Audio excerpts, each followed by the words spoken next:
Well, John, firstly, no better place to start than discussing last night. You were named League One Manager of the Season. I know you're going to say it was a team effort, all down to the hard work of you, your players and your staff, but how much pride does it give you knowing that you picked up that award?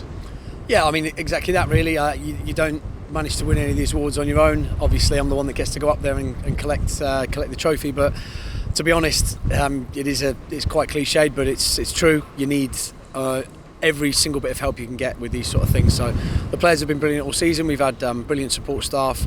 Everybody connected with the football club, whether they're working on the football side or otherwise, should be hopefully really proud of that award. And hopefully it's just one step towards getting to where we want to be, because it'll mean very little if we don't get the job done, but once we do, I think it'll feel even sweeter.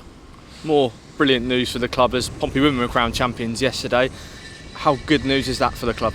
Brilliant news, really. I just spoke to Jay there over text, and it was something that was slightly strange, I think, because I think everybody was watching it without a live stream, so just getting a bit of commentary update. And so to win the league, it's thoroughly deserved after all the effort that's gone in this season, and it's been a big season for the women's side.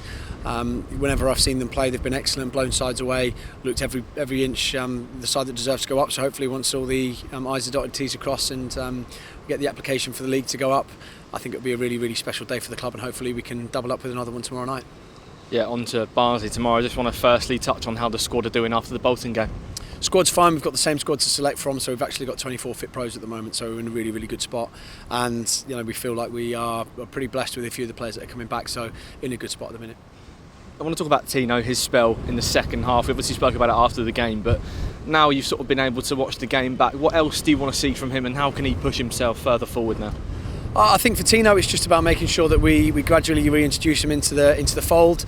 At the minute, he's a really good impact sub, and I think that's where we need to be careful with Tino, because we obviously managed him really well at the start of the season. We thought he started a couple of games. He obviously then came and started against Reading.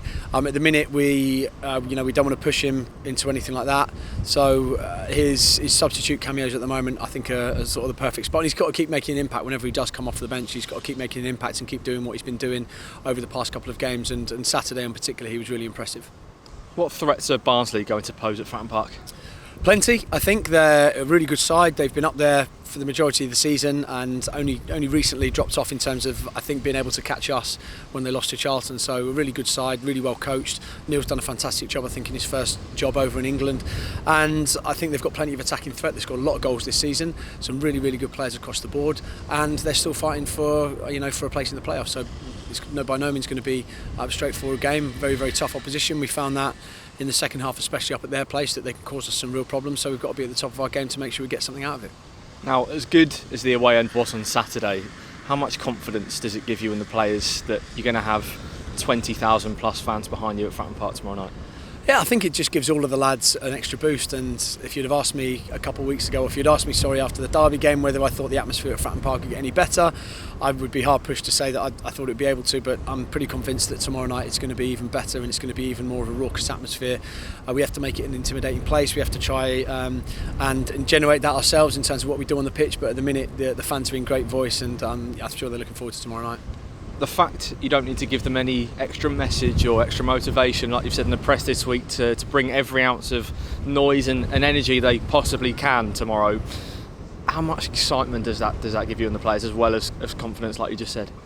Yeah, a huge amount really, and it's a massive bonus of being where we are at this stage of the season and taking this game back to Fratton Park tomorrow night, and needing obviously what we need to finish the job. It's amazing. I think it's we obviously wanted to try and get the job done at the weekend. That would have been the preference, but we weren't able to do it. So to come back to Fratton and have the opportunity is very, very special.